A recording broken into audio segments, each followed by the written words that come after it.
Kenapa tuh Mas kok harus menunggu selama 6 bulan? Kenapa nggak bisa secepatnya? Karena banyak pasiennya. MRI itu pemeriksaannya lama. Yang paling cepat bisa 30 menit. 30 menit. Dan ada yang tergantung objek yang diperiksa. Bisa ada yang 1 jam, ada yang 2 jam, ada yang 2,5 jam. Jadi kita sehari tidak bisa melayani banyak-banyak. Itu tadi ya sahabat Edumi, bahwa pemeriksaan MRI walaupun misalnya paling cepat 30 menit ya, kita tadi udah menghitung 14 orang. Tapi ternyata nggak semudah itu, karena mau masuk MRI itu alatnya tuh kayak lorong ya. Jadi kalau orang yang fobia terhadap terowongan, mungkin itu tempat sempit. Dan tempat sempit itu perlu persiapan yang lama. Rata-rata persiapannya setengah jam. Jadi 1 orang 1 jam, motivasi setengah jam, persiapan dan pemeriksaan setengah jam. Itu jadi sehari cuma bisa 7 orang tuh sahabat. Ini perkiraan setengah jam aja, kita pakai waktu yang paling cepat ya. Nah kalau yang dapatnya 2 jam, nah itulah sahabat Edumi ya. Kenapa tidak bisa banyak tidak sehari? Bisa banyak sehari.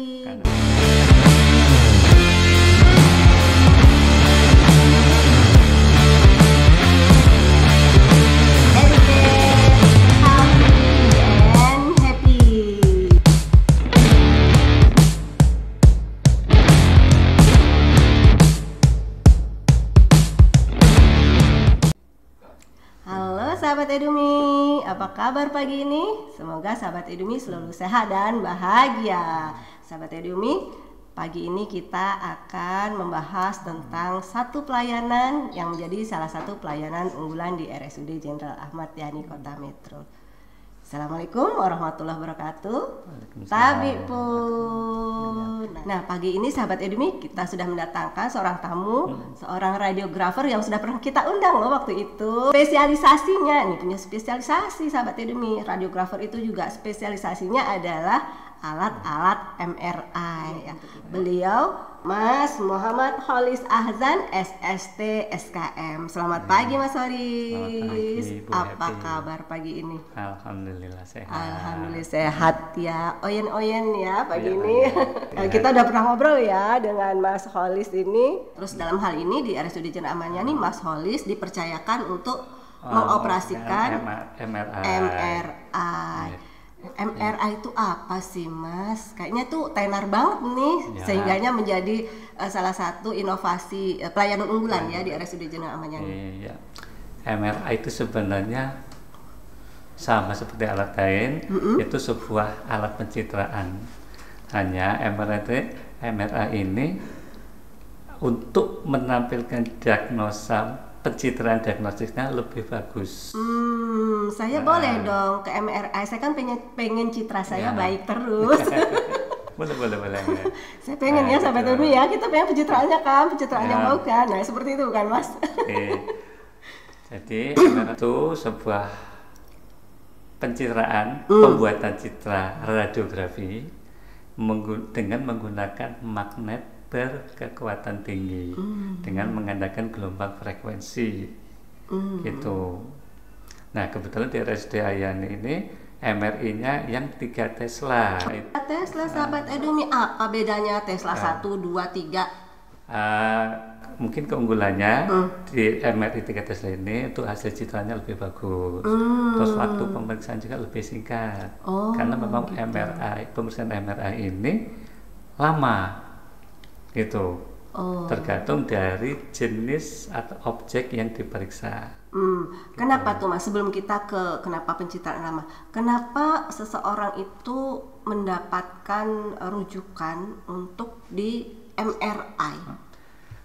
Biasanya kenapa tuh Mas? Biasanya sudah dilakukan pemeriksaan dengan pencitraan radiografi yang lain seperti ronsen biasa ataupun CT scan. Itu mungkin kurang maksimal.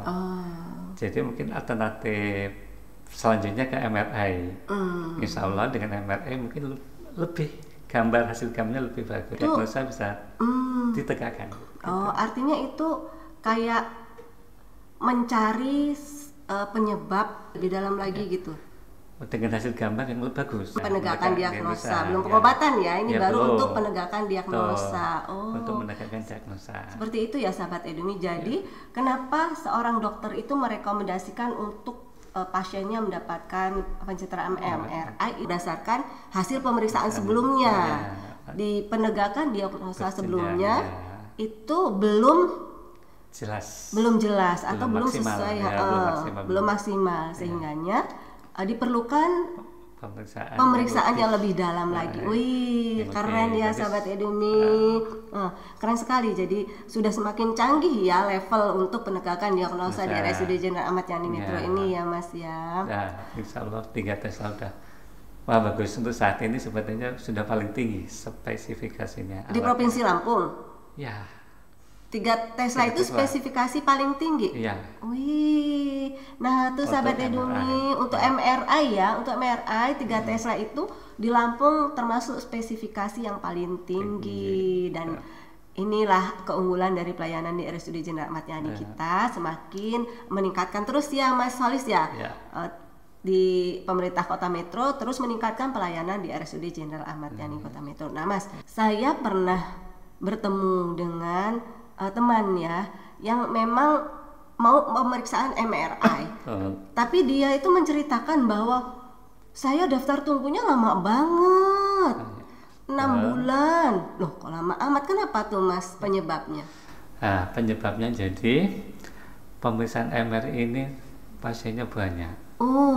Jadi kita harus membuat daftar tunggu agar semua pasien terlayani. Ya. Kenapa tuh Mas kok harus menunggu selama 6 bulan? Kenapa nggak bisa secepatnya? Karena banyak pasiennya. Ya kalau banyak kan bisa aja tuh diatur. Lah ya diatur dengan pendaftaran itu gitu. Kenapa tuh Mas nggak bisa tuh cepet? Misalnya sehari 30 dong gitu. Sehari 30 saya pulang jam berapa ya? Kenapa? Kan pulang jam kerja jam 2. Ya, karena MRI itu pemeriksaannya lama. Berapa lama? Untuk yang paling cepat bisa 30 menit. 30 menit. Dan ada yang tergantung objek yang diperiksa. Bisa ada yang 1 jam, ada yang 2 jam, ada yang 2,5 jam. Jadi kita sehari tidak bisa melayani banyak-banyak. Jadi nggak bisa kalau misalnya semua pasien itu 30 menit, kita pakai prediksi yang paling cepat ya sahabat Edumi. Prediksi 30 menit kalau jam kerja kita dari jam 8 ya, jam 8 sampai jam 8, 9, 10, 11, 12, 1, 2 tanpa istirahat ya 7 jam. Berarti hanya bisa 14 orang ya, maksimal 14 orang. Itu belum kalau yang 1 orang banyak. Kendala pasien MRI. Karena apa? Ada pasien dengan waktu yang lama dia tidak kooperatif, gitu, tidak betah yang terlentang lama atau takut kepada MRI-nya sendiri. Persiapannya sendiri mungkin bisa membutuhkan setengah jam juga ya. Jadi satu pasien bisa 1 jam, setengah jam persiapan, setengah jamnya pencitraannya. Kalau pasien yang takut, kita harus memotivasi dulu. Nggak apa-apa, bahwa MRI itu nggak apa-apa, nggak usah takut, gitu. Banyak kendala hal-hal yang harus di MRI. Itu tadi ya sahabat Edumi, bahwa pemeriksaan MRI walaupun misalnya paling cepat 30 menit ya, kita tadi udah menghitung 14 orang.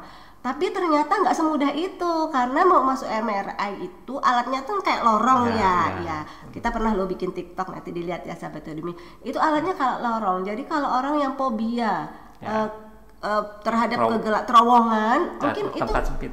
Dan tempat sempit itu perlu persiapan yang lama. Rata-rata persiapannya setengah jam. Jadi 1 orang 1 jam, motivasi setengah jam, persiapan dan pemeriksaan setengah jam. Itu jadi sehari cuma bisa 7 orang. Tuh sahabat, ini perkiraan setengah jam aja, kita pakai waktu yang paling cepat ya.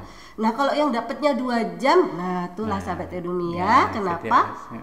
Kenapa tidak bisa banyak tidak sehari? Bisa banyak sehari. Karena bukan kita membatasi, tapi memang karena lama pemeriksaannya adalah lama. Banyak hal-hal yang ditemukan sewaktu kita tidak mengerjakan pasien. Tuh, yang pasien tidak kooperatif, terutama yang paling lama itu memotivasinya agar mau. Gitu. Terus jenis pemeriksaan juga berbeda-beda tergantung objek yang kita periksa. Oh gitu. Tuh.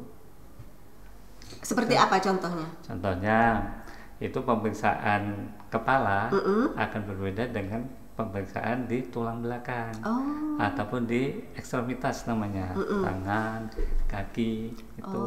Kembali lagi jenis pemeriksaannya. Jenis pemeriksaan. Terus juga ada pasien itu pemeriksaan MR-nya apakah dengan menggunakan kontras atau yang tidak dengan menggunakan kontras. Apa tuh bedanya? Bedanya kalau yang dengan dan tidak menggunakan kontras itu hanya 1 kali MRI saja, dan kalau dengan hasil ya non kontras ya namanya.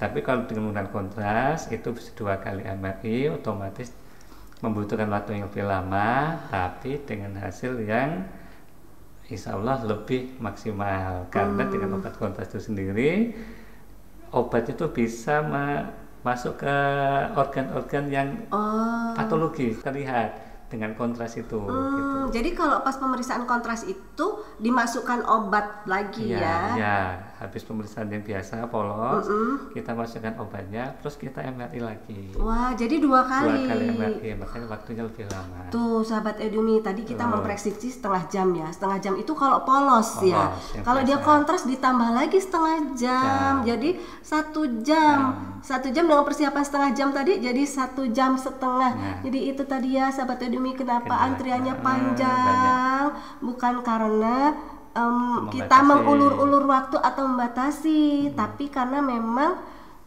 persiapan pemeriksaannya itu banyak faktor, lumayan lama, banyak faktor, dan juga jam kerja kita terbatas ya Mas. Maksudnya alat itu juga digunakan tidak 24 jam ya. Kalau misalnya dipakai 24 jam bisa nggak sih Mas? Bisa, tapi mungkin ya sama kayak manusia, kalau sering dipakai pasti akan menimbulkan error. Karena harus istirahat. Alat juga punya limited time untuk pelayanan, sama dengan kita juga sahabat Edumi, kita juga punya limited time. Jadi kalau udah jam kerjanya sekian kita udah loyo. Nah, begitu juga dengan alat ya. Kalau dipakai terus ya tentu saja akan itu akan menimbulkan masalah ya. Nah Mas, terkait dengan persiapan pasien dalam pemeriksaan MRI ini, apa saja sih Mas sebenarnya yang perlu dipersiapkan oleh pasien sebelum mereka mendapatkan pemeriksaan di MRI? Ya, kalau persiapannya mungkin yang harus dilakukan pasien pertama siap mental, itu yang pertama. Dia punya fobia tidak terhadap tempat sempit, terutama itu. Kalau udah itu aman, semua benda-benda yang ferromagnetik namanya, jadi yang bisa tertarik dengan magnet, terutama logam-logam, seperti ada ring jantung, gigi palsu, kalau perempuan mungkin jarum pentul, bros, anting, kalung, resleting, itu mungkin bisa dibuka. Kalau ring jantung gimana bukanya? Enggak, kan kalau untuk ring jantung tidak bisa dilakukan MRI. Gitu. Jadi harus jujur ya sahabat Edumi. Kalau punya ring jantung jangan bilang nggak ada, karena itu akan berbahaya. Bisa jantungnya ketarik keluar. Bahaya. Bukan jantungnya sahabat Edumi, tapi kan ringnya di dalam jantung, otomatis kan jantungnya ketarik, itu membahayakan nyawa. Karena itu magnet ya, semua logam akan ketarik. Iya sahabat Edumi. Jadi semua kita untuk yang memeriksa dilucuti lah ya semuanya. Dengan ganti baju pasien. Iya, ganti baju khusus ya. Ya, khusus ada, ataupun pasien sudah ada persiapan dari rumah, sudah pakai yang serban, tidak ada bahan-bahan logam. Tuh sahabat Edumi kan udah tahu nih bahwa kita perlu persiapan. Jadi bila teman-teman sahabat Edumi akan melakukan pemeriksaan MRI, sebaiknya persiapannya dari rumah ya, biar cepat mungkin ya. Jadi semua yang berhubungan dengan logam jangan digunakan. Dan jujur, kalau pakai misalnya pakai pen tulang juga bisa ya, gigi palsu. Kemudian pakai ring jantung yang di dalam itu ada ditanam logam-logam, harus jujur kepada petugas kesehatannya, agar tidak terjadi hal-hal yang tidak diinginkan. Nah, kalau sudah nih udah ganti baju, udah masuk ke dalam MRI, lalu apa Mas di situ? Boleh nggak sih ditungguin sama keluarga di dalam? Itu kan kadang-kadang 2 jam itu kan lama, gabut banget ya, maksudnya pengen lah kita ngobrol-ngobrol. Bisa mungkin tidak usah ditunggu, karena memang nanti yang menunggu juga jadi di dalam jadi bengong, kan terus berisik. Nah gitu. Emang nggak bisa ngobrol di dalam? Tidak bisa. Pasiennya masuk ke lorong gitu, tuh sendiri aja lah untuk keamanan gitu.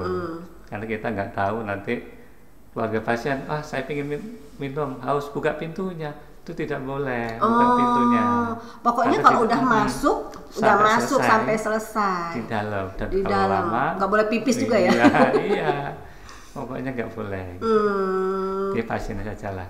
Keluarga pasien kalau misalnya mau ikut masuk juga harus dilucuti juga, ya. Semuanya. Itu kalau ada faktor ya, misal pasiennya takut ataupun pasien anak-anak, Iya, itu iya. bolehlah. Tapi dengan ya persyaratan. Kalau ada tadi. faktor khusus yang memang pasien perlu didampingi. Nah, itu sahabat Edumi. Jadi kenapa pasien tidak perlu didampingi? Karena memang sudah dipersiapkan ruangan senyaman mungkin, seaman mungkin untuk pasiennya. Kalau ada faktor khusus baru boleh didampingi. Tentu saja catatannya harus mengikuti prosedur juga. Semuanya adalah untuk keamanan dan kenyamanan pemeriksaan. Nah, Mas Solis, tadi kan terkait dengan pemeriksaan MRI nih, ada yang waktunya setengah jam, ada yang 2 jam setengah. Gimana tuh? Kan di dalam tuh gabut banget tuh, kalau sendiri nggak boleh ditemenin, udah itu di dalam lorong sempit sendirian, gimana tuh? Jadi untuk menghilangkan gabut atau suntuk di dalam lorong itu ada, kita nanti kasih headphone. Oh, dikasih.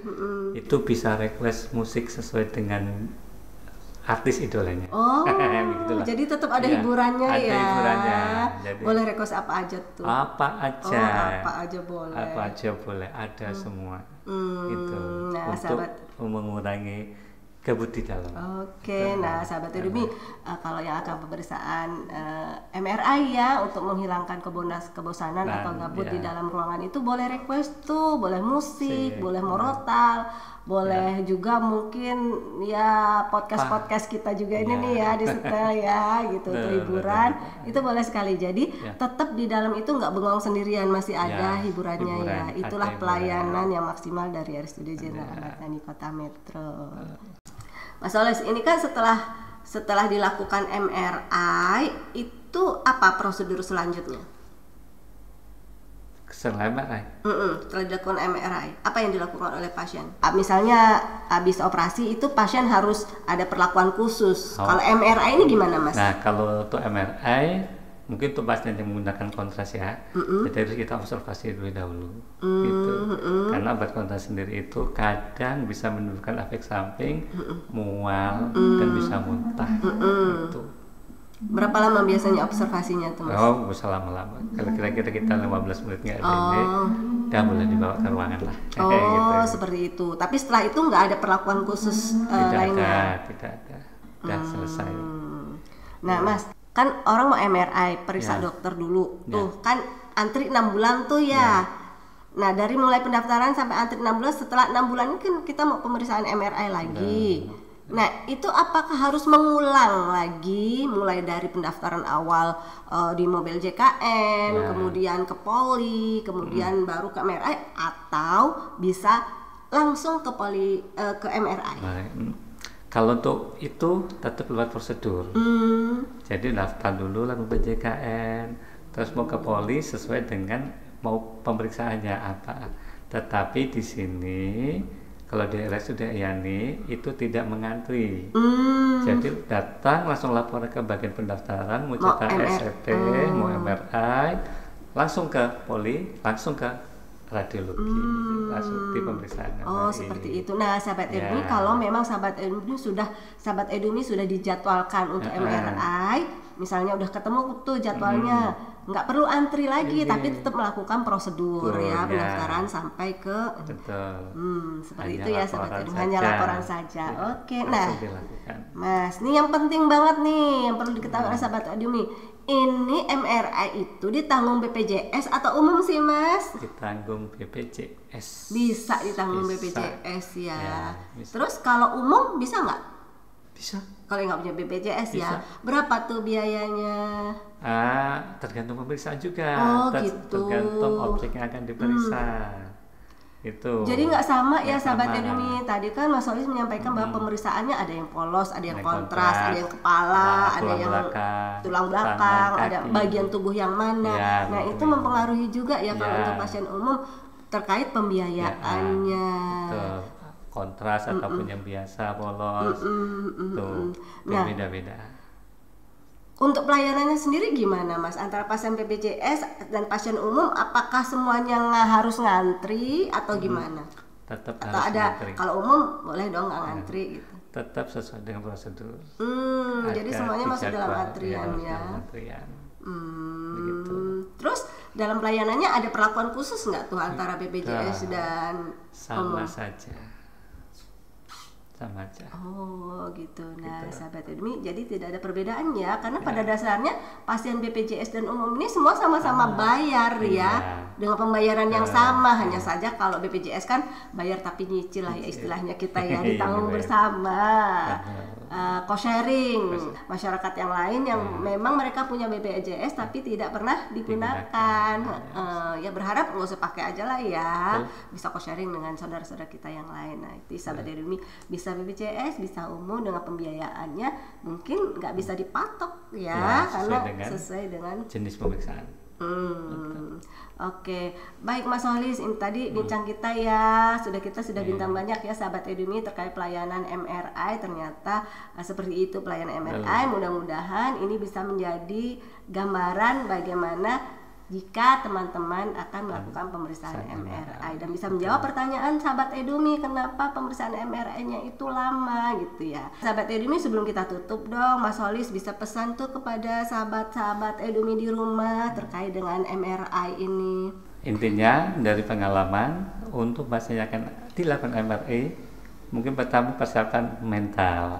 Saya berani nggak sih nanti masuk di lorong itu dan ruangan sempit itu yang utama. Karena tidak sedikit pasien sudah datang ternyata tidak jadi MRI karena takut dengan tempat sempit. Begitu, itu mungkin yang utama. Terus jangan memakai baju ataupun aksesoris yang berbentuk logam, gigi palsu, itu yang ada kawatnya, itu kan dari tanam juga. Nah itu kan kalau yang ada kawatnya dibuka dahulu, gitu. Jadi lebih cepat mati ya. Pokoknya semua benda-benda yang berbentuk logam tidak usah dipakai, pakai training ataupun kaos saja. Kalau untuk wanita, mohon maaf, mungkin BH tidak menggunakan yang ada kaitan logamnya, pakai yang kaos lah, kaos tank top ya, itu aja untuk yang wanita. Oke. Itu. Baik Mas Holis, terima kasih atas sharingnya hari ini. Terima kasih atas perbincangan kita hari ini terkait dengan pelayanan MRI di RSUD Jenderal Ahmad Yani Kota Metro. Kita akan bincang lagi ya sahabat Edumi dengan pelayanan-pelayanan lain, dan untuk menjawab pertanyaan-pertanyaan sahabat Edumi terkait pelayanan di RSUD Jenderal Ahmad Yani Kota Metro. Sekali lagi makasih ya Mas Holis atas kehadirannya, sudah menyempatkan waktu untuk bergabung di Edumi Podcast pada pagi hari ini. Edumi Podcast, educate, healthy, and happy. Bye-bye.